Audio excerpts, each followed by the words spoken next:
Christmas Eve came in mean that year, like it woke up mad at the whole damn world and decided to take it out on anybody dumb enough to be outside. The sky wasn't falling snow so much as throwing it hard, sideways, no mercy. Wind howled like a busted siren, rattling the plains and erasing the road inch by inch. That's where Jack was, boots soaked, lungs on fire, beard iced over like he dunked his face in a freezer. Lone drifter. No family dinner waiting. No warm lights calling his name. Just him, the storm, and a bad run of luck that had finally caught up. Jack had been pushing his body past its sell-by date all day. Hitchhiking went nowhere. The last truck blew past him like he didn't exist, rocking him with a gust of snow and diesel stink. By sundown, the blizzard cranked up from ugly to downright murderous. Every step felt like wading through concrete. His fingers were numb enough he couldn't tell pain from cold anymore, which scared the hell out of him. That's how you know you're flirting with the end, when your body stops screaming and just goes quiet. He told himself 1 more mile. Then another. He wasn't praying, not exactly, but he was bargaining with the universe like it might still be listening. Just 1 roof, he muttered through chattering teeth. 1 damn roof. His pack felt like it weighed 100 pounds, and his thoughts were getting fuzzy, drifting off like bad radio static. That's when he saw a dark shape through the whiteout. Fence posts. A gate. And beyond that, a house squatting against the storm like it had been there forever and wasn't about to apologize.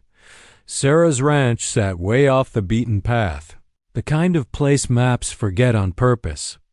Acres of snow-buried land, wind-scoured and quiet as a graveyard.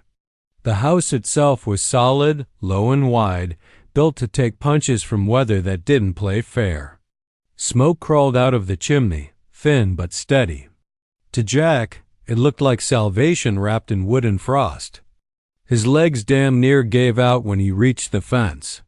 He stumbled through the gate, left it swinging, and half fell. Half ran toward the porch. Inside that house, Sarah was already on edge. She'd lived alone long enough to trust her gut more than people. Ranch life taught you quick storms don't knock, and strangers usually bring trouble. She'd spent the day battening down, checking the generator, making sure the animals were set. Christmas Eve for her wasn't carols and cocoa. It was survival mode, same as always. She just poured herself a stiff drink when the dog's head snapped up, ears stiff as boards. Then came the pounding. Not polite knocking. This was frantic, ugly, full of panic. Somebody throwing their whole body at the door like it might vanish if they didn't grab it right now. Sarah's hand went straight to the shotgun she kept by the door. Heart thumping, jaw tight, she moved slow and quiet, every step measured. Through the small window, all she could see was white chaos and a hunched shadow swaying on the porch. "Who the hell is it?"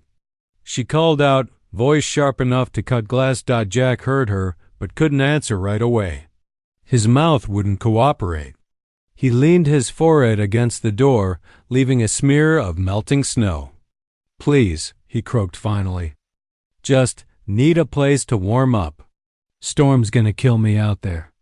Sarah didn't buy sob stories easy. She'd heard plenty in her life, and most of them came with strings attached. She cracked the door just an inch, chain still on, shotgun visible at her side. Cold air punched into the house, carrying snow and the smell of desperation. Jack blinked against the light, hands up without thinking, palms open to show he wasn't packing trouble. He looked rough. Real rough. Face hollowed out, clothes beat to hell. Eyes burning with that mix of fear and stubbornness you only see in folks who've been pushed to the edge. Not drunk. Not mean. Just wrecked. You alone? Sarah asked. "Yes, ma'am," Jack said. His teeth were chattering so hard the words rattled. "Ain't got nowhere else." Silence stretched between them, thick as the snow piling up outside. Sarah weighed her options like she always did, hard on one side, common sense on the other. Letting a stranger in on a night like this could go sideways fast. But shutting the door might be a death sentence. And she wasn't built to carry that kind of ghost. Finally, she unhooked the chain. "Step inside," she said, firm but not unkind. "Slow, and don't make me regret it." Jack crossed the threshold like a man stepping back into the world of the living. The door shut behind him, cutting off the storm's roar, and for the first time in hours, he felt warmth crawl back into his bones. The standoff wasn't over, not by a long shot, but for now, the blizzard had lost one fight, and Christmas Eve had gained two stubborn souls stuck under the same roof. Neither of them knowing yet how hard this night was going to change them both. Asterisk, the storm didn't let up. If anything, it dug in its heels like it owned the place. Wind kept throwing fists at the windows, snow stacking up so high it started swallowing the porch rail. Inside, the ranch house felt like a little island cut off from the rest of the world. No roads, no phone signal worth a damn, just the hiss of the heater, the crackle of the fire, and two strangers trying not to stare too hard at each other. Sarah handed Jack a mug of coffee so strong it could wake the dead. He wrapped his hands around it like it was holy. For a minute, neither of them spoke. Silence wasn't awkward out here. It was normal. Still, something about the quiet pressed in, made things you usually keep locked up start rattling their cages. Jack's eyes wandered, not nosy, just soaking in the room. Ranch house stuff. Worn couch. Boots by the door. A couple old photos on the wall. Then he noticed it, a small wooden box on a high shelf near the fireplace. Didn't look fancy, but it was clean, polished like it got more attention than anything else in the room. Sarah clocked his glance right away. "Don't touch that," she said quick, sharp as a snapped twig. Jack froze. Hands up again reflex. "Wasn't gonna," he said. "Just noticed." Sarah relaxed a notch, but not much. She moved between him and the shelf without even thinking about it, like a mama bear stepping in front of her cub. The box stayed right where it was, watching them like it had eyes. That thing was Sarah's past, all wrapped up in wood and silence. Inside it sat a family heirloom, old letters, a ring, and a deed that proved this land wasn't just dirt and fences, but blood and promises. Her daddy had died swearing her to protect it. Folks had tried to take that land before, waving fake papers and sweet lies.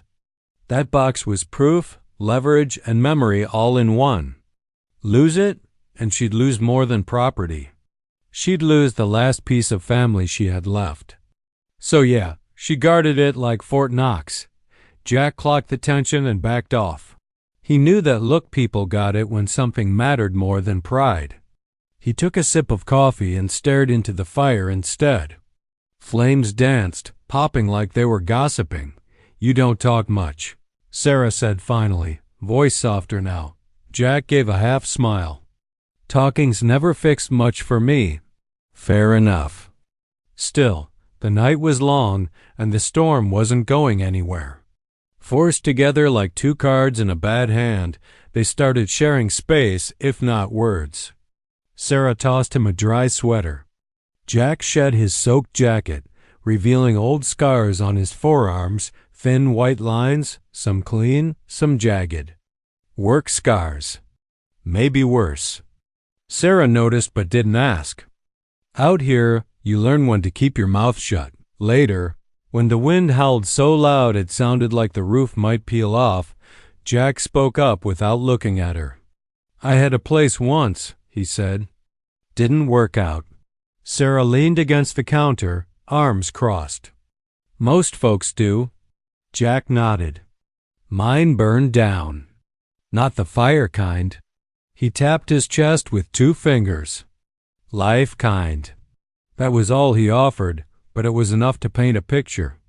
A man running from something heavy. Guilt, maybe. Regret. The kind that don't fit in a backpack, no matter how light you pack. He didn't say why he was drifting, But the road had a way of choosing you when staying put hurt too much. Sarah felt something shift in her. She knew about staying put out of stubbornness, about holding ground even when it cost you sleep. Road'll do that to you, she said. Keeps you moving so you don't gotta think. Jack laughed once, short and dry. Yeah, problem is, thinking catches up anyway. Outside, the blizzard wrapped the house tighter, like it was trying to squeeze secrets out of them. Snow drifted up against the windows, muting the world. Time slowed. No distractions. No escape routes. Just heat shadows. And the truth inching closer whether they liked it or not. Sarah found herself telling Jack things she hadn't said out loud in years. Not the whole story, never that, but bits and pieces. How her folks were gone. How the ranch nearly slipped through her fingers. How some nights she slept with one eye open, half expecting someone to come knocking with a lie and a gun. Jack listened. Really listened. Didn't interrupt. Didn't offer fixes.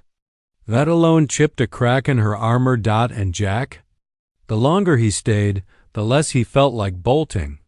The road had always been his answer, but out here, trapped by snow and circumstance, he felt something unfamiliar. Stillness.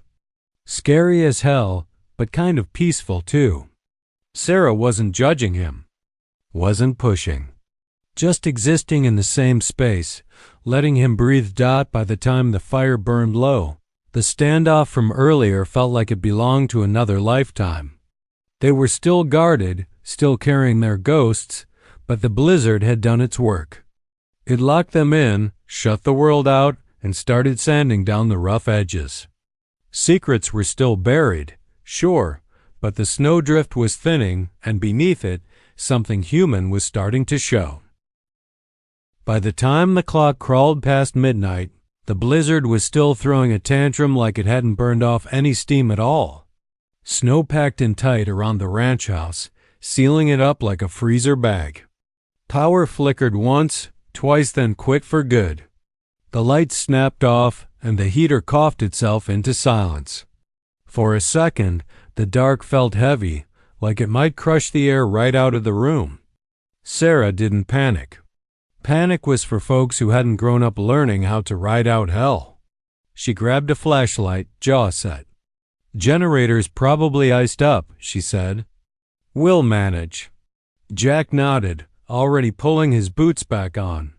Survival mode kicked in like muscle memory.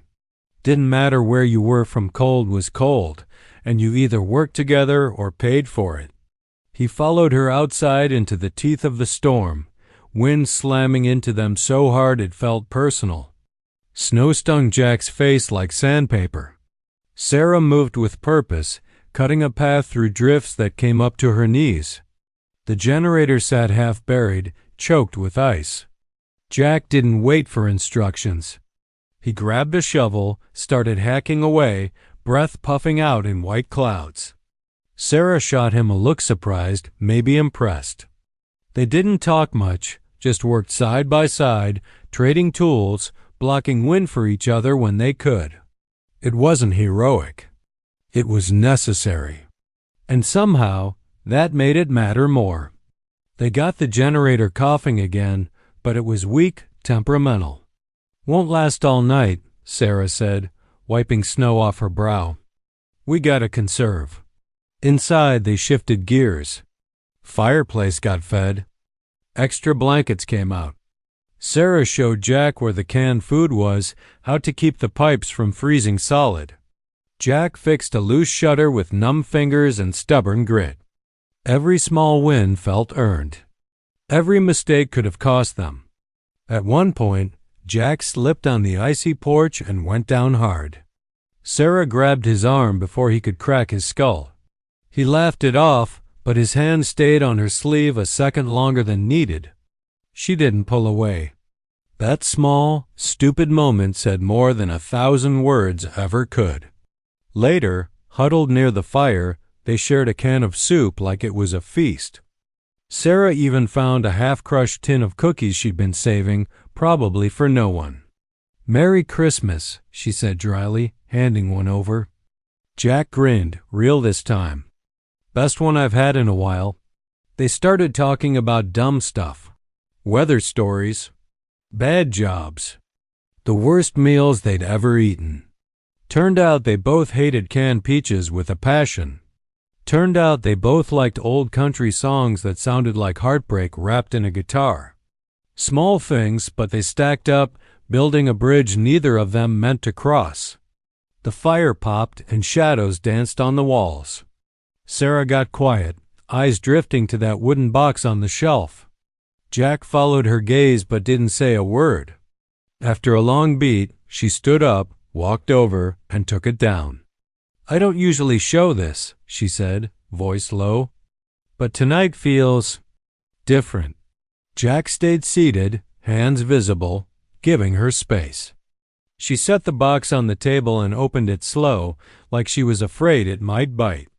Inside were yellowed letters tied with twine, a simple silver ring worn thin, and folded papers that looked older than the house itself. My mama's, Sarah said, touching the letters. She wrote these when she and my dad were fighting to keep this place. Folks tried to push us out. Sighed we didn't belong. Her jaw tightened. This ring? It's not worth much money. But it's proof. Promise. It's how they held on. Jack listened, chest tight. He saw it then, not just a box of old junk, but a lifeline. A reason she stayed when it would have been easier to run. That's why you guard it so hard, he said gently. Yeah, she breathed. Without it, this place is just land. With it, it's family. Something clicked in Jack's head. He reached into his pocket and pulled out a beat-up photo, edges curled. This is why I drift, he said. Lost my family 'cause I couldn't hold on when it counted. He slid the photo back, shame flashing across his face. Guess we're both trying not to lose what's left. The house felt warmer then, even as the storm raged on. Not just from the fire, but from the truth sitting between them, unguarded. Two wounded people, sharing heat stories, and a Christmas Eve that wasn't about presents or miracles, but about surviving together. Outside, the blizzard still owned the night. Inside, something steady was taking root. And for the first time in a long while, neither of them felt completely alone. Sometime before dawn, the storm finally lost its damn mind and went quiet. Not peaceful quiet more, like the kind that makes your ears ring 'cause you're waiting for the next hit. Snow lay piled up like the world had been erased and redrawn in white. Inside the ranch house, the fire burned low but steady, throwing a warm glow over two people who'd been dragged through the worst of the night and come out different on the other side. Sarah sat at the table, the wooden box still open in front of her. She looked tired in a way that sleep couldn't fix. Jack leaned back in his chair, rubbing his hands together, watching her like he knew this moment mattered. You ever notice, Jack said quietly, how some things only come out when everything else shuts up? Sarah snorted. Storm did us a favor then. She took a breath, deep and shaky, then started talking, not guarded, not clipped, but real. That heirloom? She said, tapping the box. It's more than proof this land's ours. It's the reason my family damn near destroyed itself trying to keep it. She pulled out one of the letters and slid it toward him. Jack didn't touch it, just leaned in to read. The handwriting was tight, emotional. Talks of threats. Of neighbors turning ugly. Of men offering money one day and sending warnings the next. Sarah's mama had written about hiding the papers, about sleeping with the ring sewn into her dress. They wanted this land for the water underneath, Sarah said. My dad refused to sell. Folks said he was stubborn. Truth is, he was scared. Scared of losing who we were. Her voice cracked. That fear ate him alive. Ate them both. Jack swallowed hard. The story hit closer than he expected. Sounds familiar, he muttered. Sarah looked at him, really looked. All right, she said. Your turn. You don't gotta. I know, Jack cut in. But I want to. That was new. For him, wanting was dangerous. Still, the words came. I had a wife, he said. Kid on the way. I was chasing work, chasing money, thinking I was doing the right thing. He laughed bitterly. Turns out I was just running. He stared at the floor. By the time I came back, everything was already broken. Papers signed. Trust gone. I left 'cause staying felt worse. He shrugged. Been drifting ever since, telling myself the road was freedom. Sarah didn't interrupt. Didn't judge. She just listened, hands folded tight. When Jack finally looked up, she nodded once. Running don't fix much, she said. But neither does staying out of pure fear. That landed. They both sat with it, letting the truth stretch its legs between them. The past didn't vanish, but naming it took some of its bite. As daylight crept in, they worked together clearing snow, quiet but connected. Jack shoveled like a man making up for lost time. Sarah brewed coffee and called out directions, trusting him without saying so.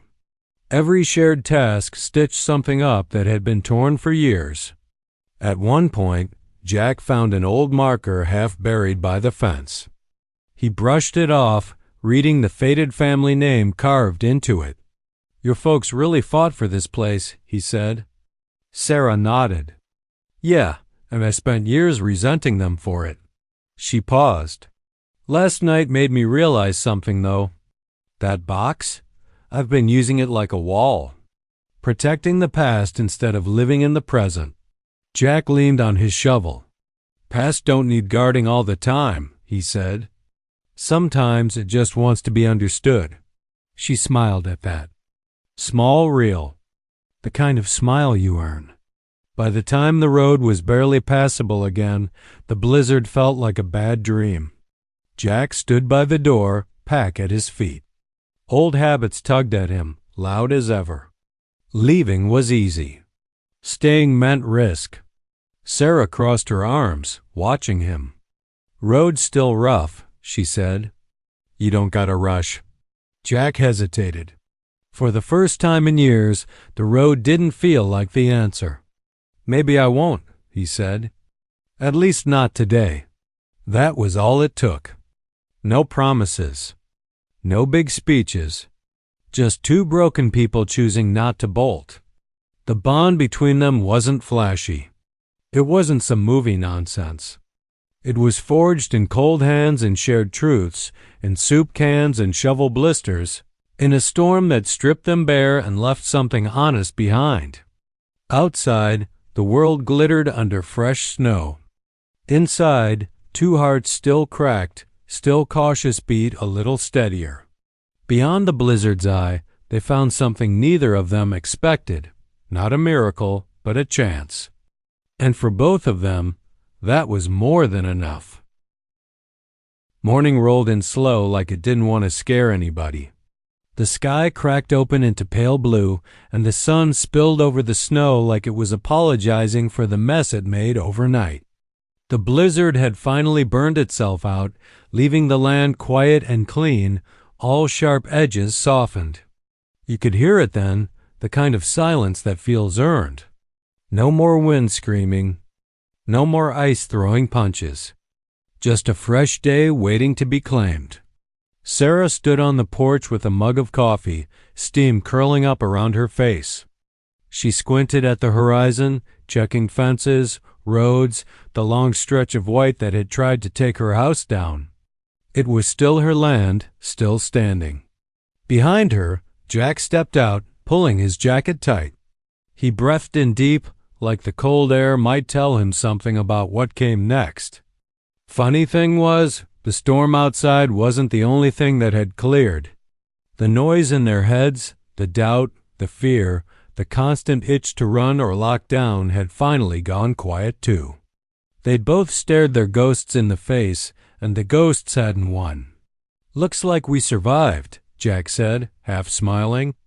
Sarah snorted. We do that pretty well around here.